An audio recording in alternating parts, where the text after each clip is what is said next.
Good morning, everyone. Now, Business Services 2, Chapter number 3, NBA, 11th Commerce. Now, इससे पहले हमने business services first part देखा था जिसमें हमने इंश्योरेंस, पोस्टल सर्विसेज वगैरह वगैरह देखे थे. अब बारी आती है आगे भी बहुत सारी सर्विसेज है बिजनेस की, वो किस तरीके से काम करेंगे और क्या क्या उनके बिजनेस के अंदर हेल्प होती है. ना first is introductions of this chapter. Importance of commerce is increasing in the present time. In commerce, apart from trade, banking is considered as an its auxiliary services.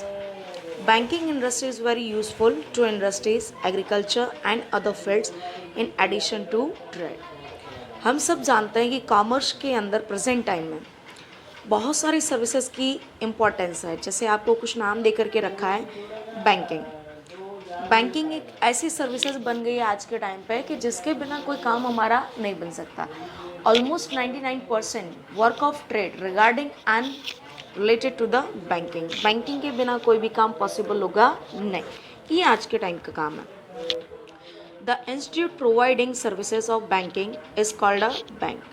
The institute which is provide the services of bank just called a bank. The first bank of the world started in Geneva in the years of 1947.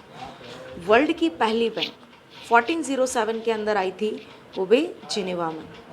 The word bank is derived from the Italian word banco.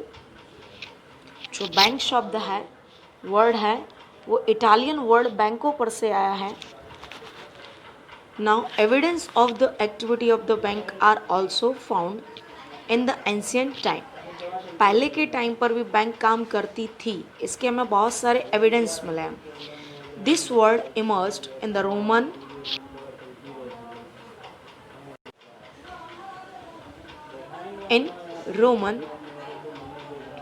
Empire, where the money lenders known as Masala and used to establish their small temporary shop on a long bench called a banquise within a closed fence. The word banquet and bank have been derived from this.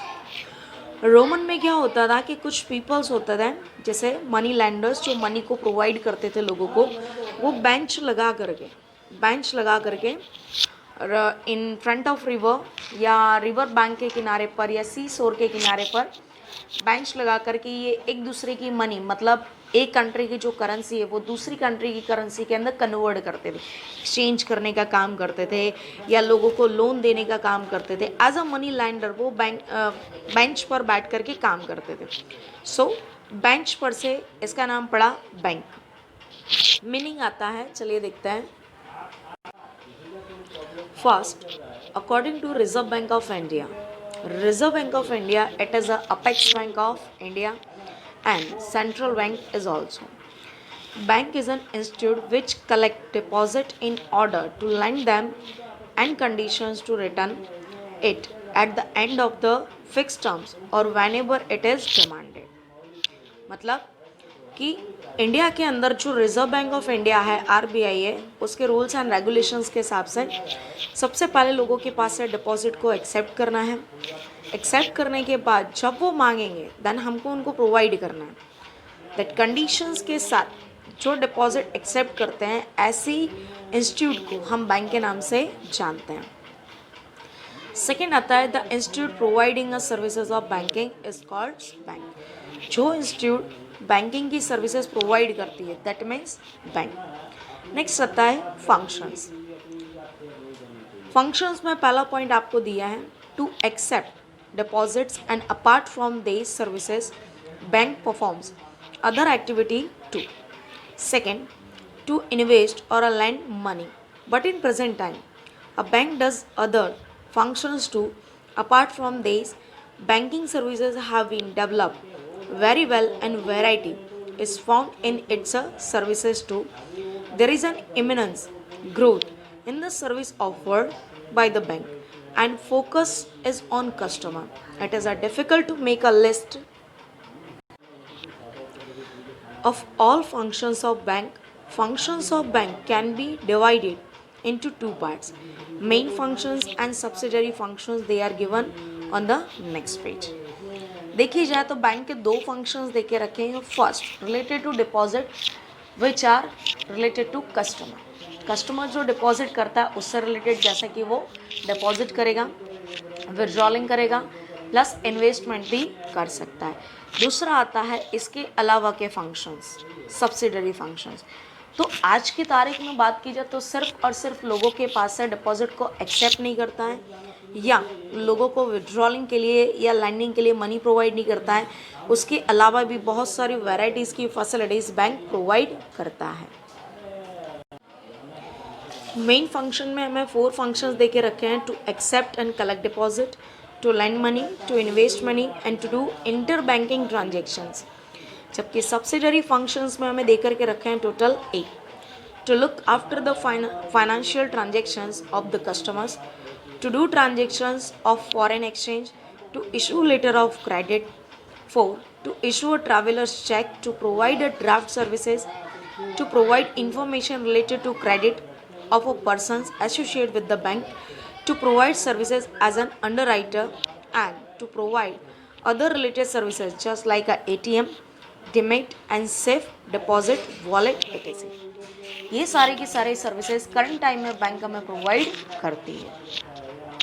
चलिए देखते हैं bank के main functions. Main function में first आता है to accept and collect deposit. Bank accepts some surplus amount as a deposit. The bank pays interest to the deposit holders and the biggest responsibility of the bank is to maintain trust of the deposit holders और the customers वो invest money in the bank. मतलब जो लोगों के पास surplus amount होती है वो लोग क्या करता है, बैंक के अंदर उसको डिपॉजिट करता है.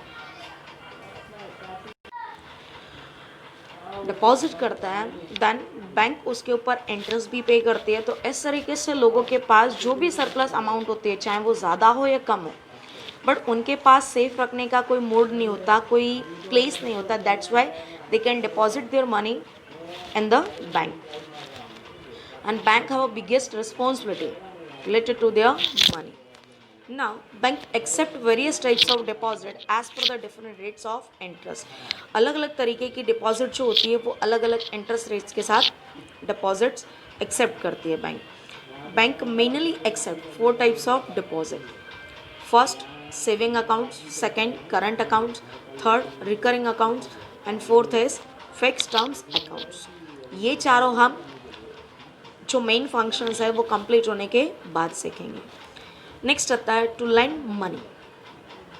Bank accept deposit through different accounts. अलग अलग तरीके के अकाउंट से बैंक क्या करती है, लोगों की मनी को एक्सेप्ट करती है कि भाई आप आइए और अपनी मनी को हमारे यहाँ पे डिपॉजिट कीजिए. Thus the bank lends money to the borrowers which is it has collected as per the deposit from the different accounts.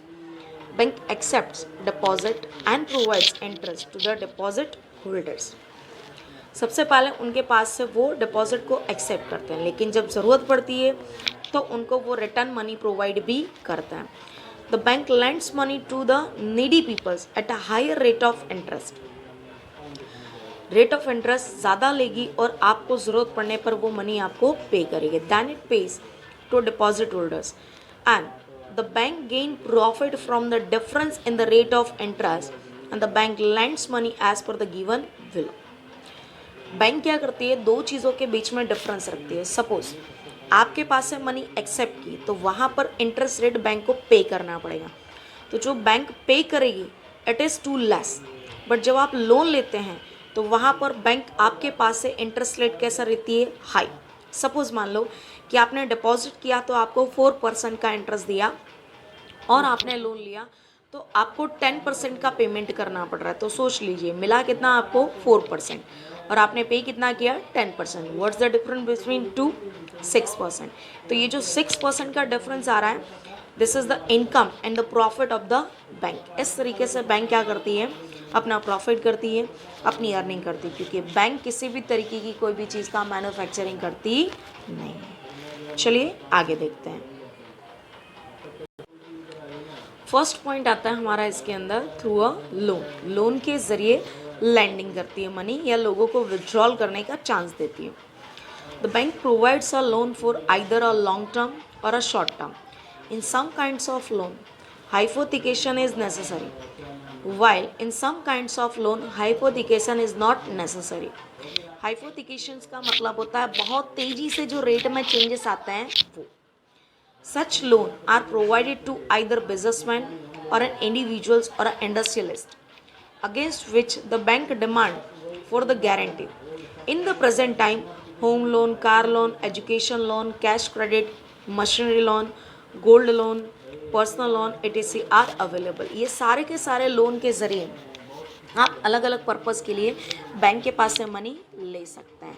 But यहाँ पे आपको जो मनी मिल रही है उसके बदले में आपको इंटरेस्ट पे करना पड़ेगा. सेकेंड पॉइंट आता है बाय द ओवरड्राफ्ट और a cash credit. If a current account holder withdraw more amount than the balance of the account for a predetermined limit and short duration, if a current account holder withdraw more amount than the balance of that account for a predetermined limit and the short durations of time, it's called overdraft. Current account की बात की जाए तो current account का मतलब होता है जो बिजनेस से रिलेटेड होता है या बिजनेसमैन जो अकाउंट्स रखते हैं, that is called current account.